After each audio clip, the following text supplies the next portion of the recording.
इस एपिसोड की स्टार्टिंग में हमें बताया जाता है नरेटर के द्वारा कि ये फैंग ने यहाँ पर बहुत ही सारे दिन डंजन में बिताए हैं, जहाँ पर उसने बॉस मॉन्स्टर को कई बार मारा है, जहाँ पर उसकी वजह से ये फैंग का स्टेट भी बढ़ा है और उसकी टाइमिंग लेवल भी बढ़ी है, जहाँ पर उसने खुद का ही रिकॉर्ड कई बार तोड़ दिया है, जिसको देखने के बाद कई सारे स्टूडेंट्स ये फैंग से जलने लगते हैं। बाद में उसके बारे में बातें भी करते हैं कि ये तो वही बंदा है ना जिसने खुद का ही रिकॉर्ड कई बार तोड़ा है और ये एक फार्मर भी है, तो ये किस तरीके से अपने लेवल को इतनी आसानी से बढ़ा सकता है और इस तरीके के डंजन को क्लियर कर सकता है।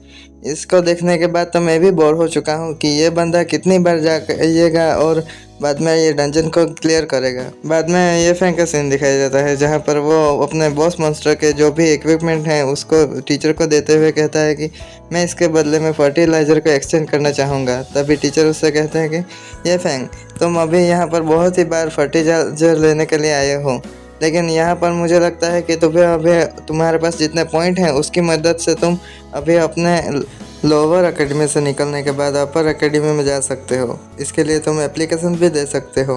ये फैंग अपने हैरानी से टीचर को कहता है कि प्रमोशन, वो भी अपर एकेडमी में, ये कैसे हो सकता है। तभी टीचर उसकी हैरानी को दूर करते हुए उसके बारे में बताते हैं कि एक्स्ट्रा ऑर्डिनरी एकेडमी 2 पार्ट में डिवाइडेड है, जहाँ पर तुम अभी स्टॉर्म एकेडमी में हो जो कि लोअर एकेडमी है, और अपर एकेडमी का नाम है सनविल एकेडमी। लोअर एकेडमी में तुम्हारे जैसे जो बंदे जिसका टैलेंट थोड़ा सा वीक होता है उसको रखा जाता है, और यहाँ पर रिसोर्सेज भी बहुत ही ज़्यादा कम मिलते हैं। जहाँ पर अपर एकेडमी में तुम्हें रिसोर्सेज भी बहुत ही ज़्यादा मिलेंगे और वहाँ पर तुम्हारे जैसे इलाइट बंदे भी मिलेंगे तुमको। एक बार अगर तुम सनविल एकेडमी में पहुंच गए तब तुम्हारे पास जो भी मटेरियल आएगा उसको बहुत ही अच्छी तरीके से परखा जाएगा। बाद में उससे तुम्हें बहुत ही ज़्यादा अच्छी तरीके से मटेरियल को मिला जाएगा। तुम अभी लोअर एकेडमी में हो, उसके मटेरियल के साथ तुम कंपेयर भी नहीं कर सकते और उसके रिवॉर्ड भी तुम्हें बहुत ही ज़्यादा मिलेंगे। तुम्हारे जैसे हाईलाइट टैलेंट को यहाँ पर रखना मेरे लिए बहुत ही ज़्यादा बर्बादी ही होगी।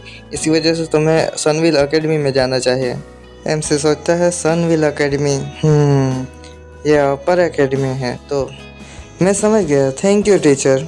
इतना कहने के साथ ही वो टीचर के साथ विदाई लेता है। बाद में वो सनविल एकेडमी के लिए निकल जाता है। बाद में उस सीन शिफ्ट होता है, सनविल एकेडमी का मिशन हॉल का एरिया दिखाया जाता है। एमसी वहाँ पर पहुँचने के बाद वहाँ पर रिसेप्शनिस्ट से कहता है कि मैं यहाँ पर सनविल एकेडमी में प्रमोशन के लिए अप्लाई करने के लिए आया हूँ।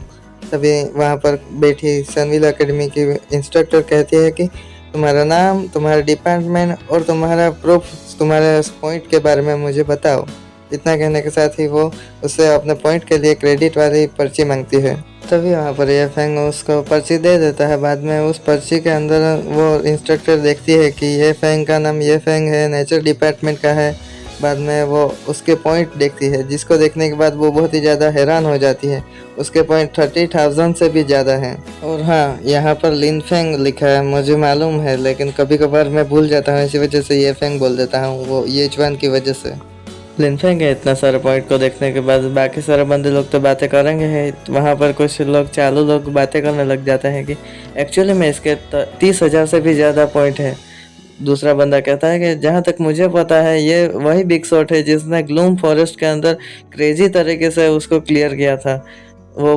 दूसरा बंदा वापस से कहता है कि क्या इतने किस तरीके से कितने टाइम तक इस फॉरेस्ट को क्लियर किया होगा, तब तक इसके 30,000 पॉइंट पहुँच चुके हैं। इसके बाद फैंग को एक स्क्रॉल दिया जाता है, मिशन स्क्रॉल, जिसका कंप्लीट करने पर उसको एकेडमी में पूरी तरीके से दाखिला मिल जाएगा। इसके बाद फैंग उनसे एक सवाल पूछता है कि क्या होगा अगर मैं इसको कंप्लीट करने के बाद यहाँ पर गोल्ड टायर का सरप्राइज लेने के लिए काबिल हो जाऊँगा। उसकी बातें सुनते हुए वो दोनों हंस पड़ती है और बाद में रेड हेयर वाली गर्ल कहते हैं कि करंटली तुम अभी स्टॉर्म एकेडमी के बारे में ही सोच रहे हो, जहाँ पर सिल्वर और ब्रॉन्ज टाइप के इक्विपमेंट मिलते हैं। तुम इससे बहुत ही ज़्यादा ऊपर जा सकते हो। बाद में ब्लू हेयर वाले कहते हैं कि अगर तुम इसको कंप्लीट कर देते हो तब जाकर तुम गोल्ड और प्लेटिनम लेवल के भी सप्लाई को ले सकते हो। इतना कहने के बाद फैंग भी उनको मैं भी थैंक यू कहकर वहाँ से निकल जाता है। इसके बाद फैंग वहाँ से निकल जाता है। बाद में हमने पहले देखा था कि फैंग ने डंजन का मिशन को कंप्लीट करते टाइम एक बंदे से शर्त लगाई थी, जहाँ पर उसने एक लाइफ टाइप के लैंप को देने का वादा किया था। वो देने का वादा नहीं किया था बल्कि उसका ब्लूप्रिंट को देने का वादा किया था। जिसकी वजह से वो एक लाइफ टाइप के लैंप को बना सकता है, जिसकी वजह से उसको ब्लैक स्मिथ की ज़रूरत यहाँ पर पड़ने वाली है। बाद में वो ब्लैक स्मिथ के पास जाने के बाद वहाँ से लैंप को बनवा लेता है। लैंप के बारे में ब्लैक स्मिथ थोड़ी बहुत जानकारी देता है और वहाँ पर मेन जानकारी ये थी कि उसको डेथ एनर्जी के साथ कभी भी फ्यूज़ होने मत देना। बाद में फेंग उसको of course thank you senior इतना कहने के बाद वहाँ से निकल जाता है। बाहर निकलने के बाद वो आजू बाजू देखता है, बाद में एक झाड़ी के अंदर कूद के चला जाता है। तो दोस्तों हमें पता है कि फेंग कितना चंड मानस है, जिसकी वजह से ये यहाँ पर कुछ ना कुछ तिगड़म लगाने की ही सोच रहा है। वो वहाँ पर जाकर बैठ जाता है और अपने सामने उसको रख देता है। वो लैंप हवा में फ्लोट कर रहा होता है। तभी उसको देखने से उसको एक विचार आता है, मेरा दिल अभी मान नहीं रहा, मुझे ये शायद ट्राई करना चाहिए। अरे हमें पता है कि तू इसमें डेथ एनर्जी को डालने वाला है, तो डाल देना, ऐसी अजीबोगरीब बातें करने की क्या ज़रूरत है। इसी के साथ वो अपनी डेथ एनर्जी को लैंप की तरफ भेज देता है, जिसकी वजह से वहाँ पर बहुत ही तगड़ा वाला रिएक्शन होता है। इसी के साथ वो डेथ लैंप बन जाता है वहाँ पर, और इसी के साथ वहाँ पर स्कल अपेयर होता है और हमें उसका बहुत ही ज़्यादा टेरिफाइंग लुक दिखाया जाता है। अपने सामने इस तरीके के नज़ारों को देखने के बाद फेंग अपने माइंड में सोचता है कि तो ये डायरेक्टली ट्रांसफॉर्म हो गया, नेचर एट्रीब्यूट से डायरेक्ट अनडेड एट्रीब्यूट में समन हो गया ये तो। उसके बाद वहाँ से बहुत ही ज़्यादा ग्रीन एनर्जी रिलीज होने लगती है। तभी हमें पता चलता है कि फेंग ने अपने नेचर माना का इस्तेमाल करने से वहाँ पर फिर से उस लैंप को नेचर लैंप में बदल दिया है, जिसकी वजह से वो थोड़ी सी सांस लेता है। और वो अपने माइंड में सोचता है कि अगर ये बात किसी को पता चल जाती तो मेरे बहुत तगड़े वाले लगने वाले थे। झाड़ी में से निकलने के बाद बहुत ही ज़्यादा शांति भरी सांस लेने के बाद वो अपने माइंड में सोचता है कि अगर ये स्पिरिचुअल लैंप अभी यहाँ पर वापस से चेंज नहीं होता तो मुझे लोगों को समझाने में बहुत ही ज़्यादा परेशानी होती, खास ये वापस से नेचर माना के अंदर तब्दील हो गया। इसके बाद सिटी के बाहर का सीन दिखाया जाता है, जहाँ पर लिन फेंग का फार्म का एरिया है। वहाँ पर लिन फेंग पहुँच जाता है। बाद में वो अपने लैंप को अपनी छत के ऊपर लगा देता है, जहाँ पर उस लैंप को लगाने के साथ ही वहाँ पर बहुत ही ज़्यादा नेचर माना का फ्लो बढ़ जाता है, जिसकी वजह से रैपिडली ग्रोथ बढ़ जाती है प्लांट्स की। जहाँ पर प्लांट पहले बहुत ही धीरे से बढ़ रहे थे, उसकी जगह पर अब बहुत ही तेज़ी के साथ बढ़ने लगे हैं। पौधों की इतनी तेज़ी से बढ़ने की गति को देखने के बाद लिन फेंग भी बहुत ही ज़्यादा हैरान हो जाता है। वो अपने माइंड में सोचता है कि इस तरीके के प्लांट की ग्रोथ मैंने पहले कभी नहीं देखी थी, ये तो बहुत ही ज़्यादा टेरिफाइंग है। पहले ही स्टार्ट में इतनी तेज़ी से बढ़ने में बहुत ही ज़्यादा देर लगती है, मुझे नहीं पता था कि ये इतनी तेज़ी के साथ बढ़ सकता है। इसके बाद फेंग अपने कपड़े पहनने के साथ अपने मिशन स्क्रॉल के बारे में सोचता है और अकेडमी के बारे में सोचता है कि अगर लोअर अकेडमी में ही इसी तरीके के लैंप मिल सकते हैं तो हायर अकेडमी में तो इससे भी बढ़िया वाले लैंप मिल जाएंगे और बहुत ही रैपिड तरीके से ग्रोथ होगी मेरे प्लांट्स की। और अनडेड एनर्जी के बारे में भी मुझे ज़्यादा सोचने की ज़रूरत नहीं पड़ेगी। इतना कहने के साथ ही वो मिशन को कंप्लीट करने के लिए डंजन के अंदर चला जाता है। तभी हमें पीछे देखते हैं कि वहाँ पर उसका अनडेड पुलिस वाला वो लैंप की तरफ बहुत ही हैरानी के साथ देखता है। बाद में उस लैंप को अपने हाथों से पकड़ लेता है। इसके बाद हमें outside the abandon sanitary tower का सीन दिखाया जाता है, जहाँ पर लिन फेंग पहुँच चुका होता है। तो और बाद में वो अपने लोकेशन के बारे में सोचता है कि तो ये है मेरी लोकेशन जहाँ पर मुझे मिशन को कंप्लीट करना होगा। यहाँ पर लिन फेंग को एक सर्च मिशन मिला है, जहाँ पर उसे किसी चीज़ को ढूंढना है, जिसके वजह से वो अपने माइंड में उसी के बारे में सोच रहा होता है। तभी वहाँ पर उसे कुछ फुटप्रिंट्स दिखाई देते हैं, जिसकी वजह से वो सोचता है कि तो यहाँ पर पहले भी कोई आ चुका है, मुझे लगता है कि यहाँ पर कोई ना कोई पहले आ चुका होगा। तभी उसे ऊपर से आवाज़ सुनाई देती है, जिसकी वजह से वो ऊपर देखता है। यहाँ पर उसे कुछ दो बंदे दिखाई देते हैं जो कि बात कर रहे होते हैं कि हरी अप जल्दी करो, यहाँ पर हम लिन फेंग को यहाँ पर बिल्कुल भी पास नहीं होने दे सकते।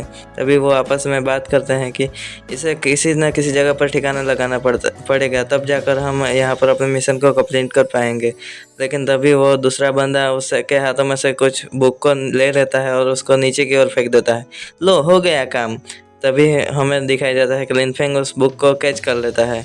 उन दोनों की बेवकूफ़ी को देखने के बाद लिन फेंग भी उनको थैंक यू बोलता है।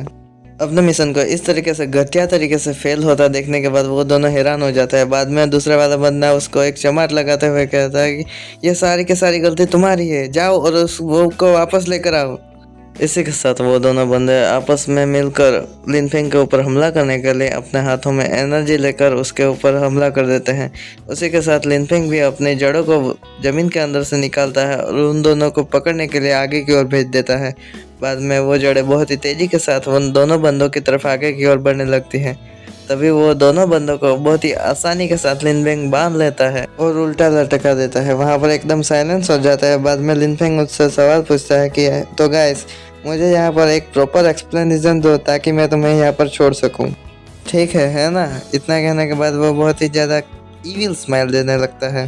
तभी सीन शिफ्ट होता है, हमें फेंग का फार्म का सीन दिखाया जाता है जहाँ पर वो पहुँच चुका होता है। तभी वो अपने मुठियों को भेजते हुए हारू का नाम देता है।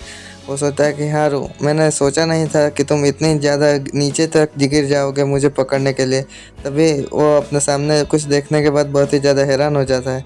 वो सामने की ओर देखता है कि वहाँ पर उसका पुलिस वाला अंडर बहुत ही ज़्यादा ज़ोरों शोरों से काम करने के लिए सभी को प्रोत्साहन दे रहा होता है। वो अपना सर के ऊपर हेलमेट पहना होता है, ये सब आप देख ही सकते हो।